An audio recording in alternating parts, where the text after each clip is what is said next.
hello nga guys. Good morning, good day sa inyong lahat. Vlog Moto here. Yun nga guys, kamusta kayong lahat? Medyo naging busy lang tayo mga nakarang linggo. Ayun, kamusta na ang lahat sa presyo ng gas? Grabe na ang mahal. Ngayong araw na to, pupunta tayo ng Naga City. May kasama tayo naka Z900. So kasi magpapa-maintenance daw siya ng motor. And then kami naman ni Mrs. Sasama. And then diretso diretso gala na rin. Matagal na rin din nakapag-ride.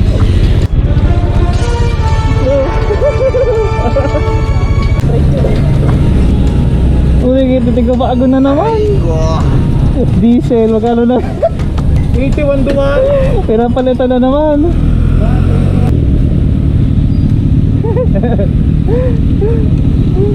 Back to vlogging naman ulit tayo. Let's go. So hello guys, we are going to Naga City. Yay!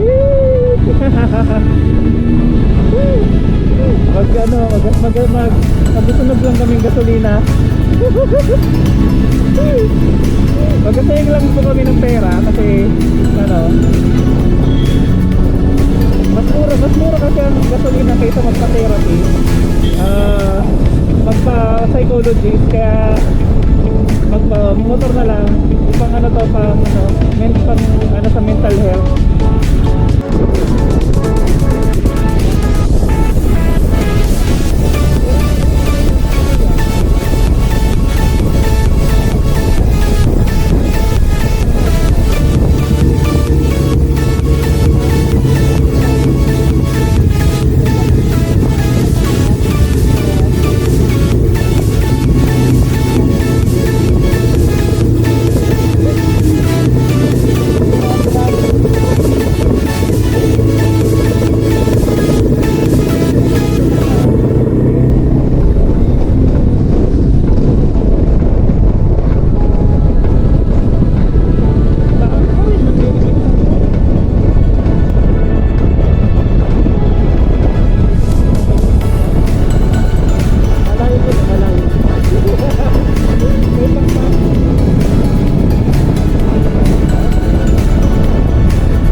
Update na ayun na nga.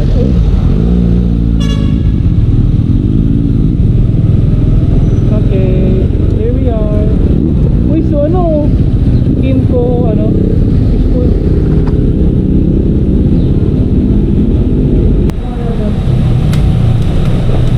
Ay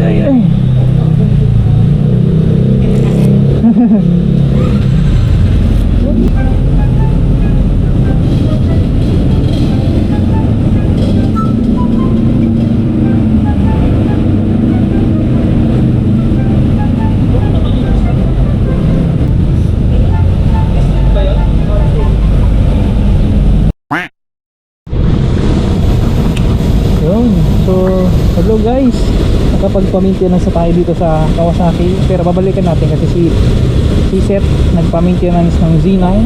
So ngayon punta naman tayo sa pangalawa nating dahilan.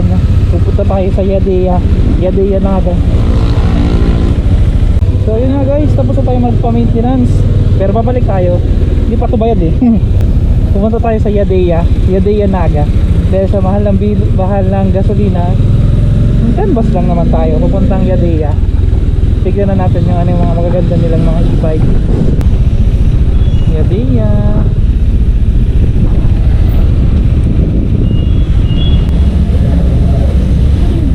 Kunin nga niyo. Yadeya Coke. Iba ito. Yung market na, doon ka,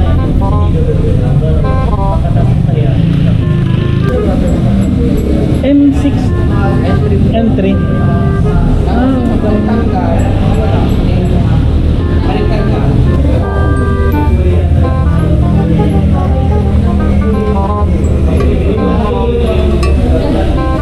Ini magandang kulay yun.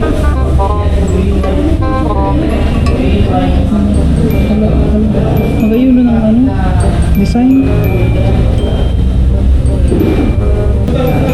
Ayun. Kaso nga lang, di man yung kaya masakit ang buwang. Pang sarong tao lang yan.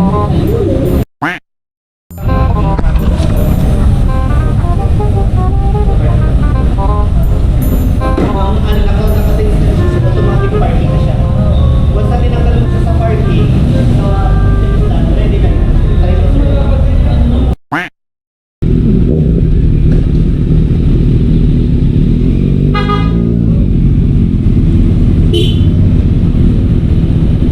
Pang kotse.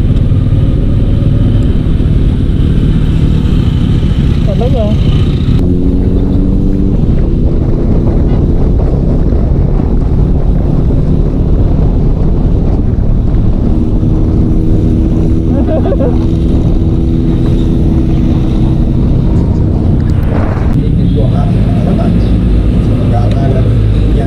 Pakitaas-taas na lang.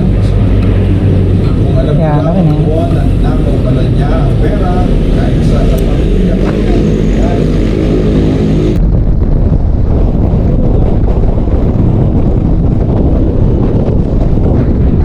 So yun nga guys, dahil hinapuna na rin kami para magpa-maintenance ng mga motor namin and then mag-check din ng e-bikes, inabutan kami ng gutom. So, doon na pag-isip-isip namin na kumain dun sa mga pinaghihintuan ng mga bumabiyahing trucks at mga biyahero.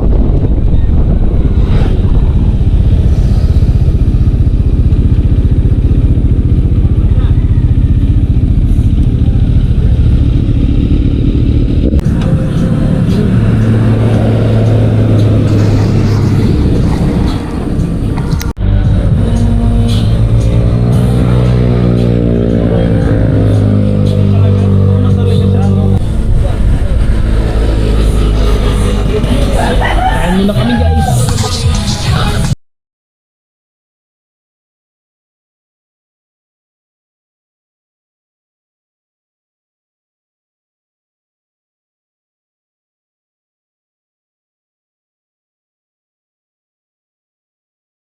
Sige na.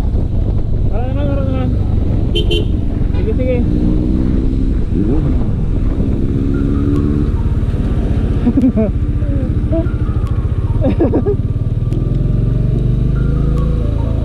Bye-bye! Tara na! So yun nga guys, dito nagtatapos ang ating vlog ngayong araw na to, kung saan nagpa-check tayo ng ating motor at siyempre nag-check din tayo ng e-bikes sa Yadeya. Pero merong rason kung bakit tayo nagpa-maintenance ng motor at yung kasama nating si Seth sa Kawasaki Naga. Kasi nga gaganapin namin ngayong taon, ngayong April 2025, ang aming traditional yearly ride na kung saan last year pumunta tayo kasama kayo sa province of Ilocos.